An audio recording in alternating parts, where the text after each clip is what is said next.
딱 하루 사이에 수억 원이 오가는 부동산 거래의 규칙이 완전히 바뀌었어요. 7월 4일까지는 계약금만 넣으면 아무 문제가 없던 거래가 5일이 되는 순간부터는 구청장의 허가를 받아야만 가능해졌거든요. 지난주 화성, 동탄, 용인, 기흥, 구리 이 세 지역 부동산 중개업소 전화통에 왜 불이 났는지, 그리고 지금 시장이 어떻게 돌아가고 있는지 오늘 끝까지 풀어드릴게요. 먼저 무슨 일이 벌어진 건지부터 짚어볼게요. 정부가 지난 6월 30일 이 세 곳을 한꺼번에 규제지역으로 묶었어요. 조정 대상 지역, 투기 가열 지구, 그리고 토지 거래 허가구역. 언론에서 이걸 3중 규제라고 부르는 거죠. 그런데 여기서 사람들이 대부분 놓치는 게 있어요. 이 세 가지 규제가 같은 날 동시에 효력이 생기는 게 아니거든요. 조정 대상 지역하고 투기 가열 지구는 7월 1일부터 바로 적용이 됐어요. 그런데 토지 거래 허가구역, 이건 7월 5일부터였어요. 나흘 시차가 생긴 거죠. 왜 이런 시차가 생기느냐? 법에 그렇게 정해져 있기 때문이에요. 토지거래 허가구역은 공고한 날로부터 5일이 지나야 효력이 생기게 돼 있거든요. 6월 30일에 공고를 했으니까 계산을 하면 7월 5일부터 효력이 발생하는 거예요. 바로 이 나흘이 지난주 부동산 시장을 뒤흔들었어요. 무슨 말이냐면요, 7월 4일까지 정식으로 매매 계약서를 쓰고 계약금 입금까지 끝낸 거래는 토지거래 허가 대상에서 빠져요. 허가를 안 받아도 되는 거죠. 그런데 7월 5일부터는 얘기가 완전히 달라져요. 구청장의 허가를 받아야 하고, 집을 사면 2년간 무조건 실거주를 해야 돼요. 세입자 전세 보증금을 끼고 집을 사는 이른바 갭 투자가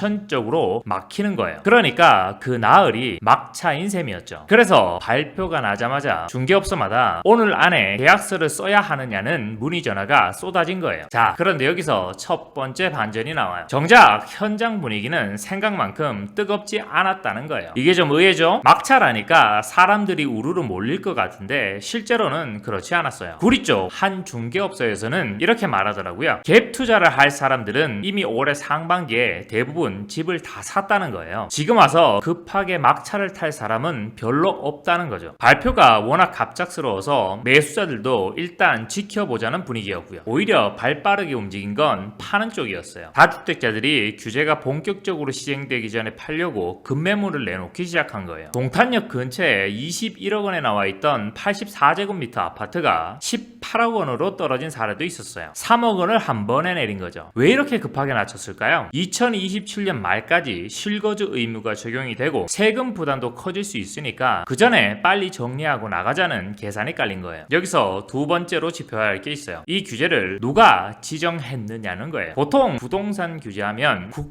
국토교통부가 하는 걸로 아시잖아요. 그런데 이번 토지거래 허가구역 지정은 국토교통부 장관이 아니라 경기도가 지정했어요. 조정 대상 지역하고 투기가열지구는 국토부가 맡고 토지거래 허가구역은 경기도가 나선 거죠. 이렇게 역할이 나뉘어 있다는 걸 알아두시면 뉴스를 보실 때 훨씬 정확하게 이해가 되실 거예요. 그리고 경기도가 규제 지역을 지정하면서 한 가지 눈여겨볼 선택을 했어요. 토지거래 허가구역이라고 하면 그 안에 모든 땅 거래를 다 허가받아야 할 것 같잖아요. 그런데 이번엔 그렇게 하지 않았어요. 아파트만 대상으로 콕 집어서 지정했거든요. 정확히는 5층 이상 공동주택, 그러니까 우리가 흔히 아는 아파트만요. 왜 이렇게 했을까요? 투기 우려가 주로 아파트 시장에서 나타나니까 일반 토지를 거래하는 사람들의 불편은 줄이겠다는 뜻이에요. 상가나 단독주택, 빈 땅을 거래하는 분들은 이 규제에서 자유로운 거죠. 자, 그럼 애초에 왜 하필 이 세 지역이 지목되었을까요? 이게 핵심이에요. 동탄하고 기흥은 한마디로 반도체 때문이에요. 요즘 이 지역을 반세권이라고 부르더라고요. 삼성전자나 SK하이닉스 같은 곳에서 성과급이 두둑하게 풀리니까 그 자금이 근처 아파트 시장으로 흘러 들어간 거예요. 특히 동탄이 심했어요. 올해 들어서 6월 넷째 주까지 아파트 값이 누적으로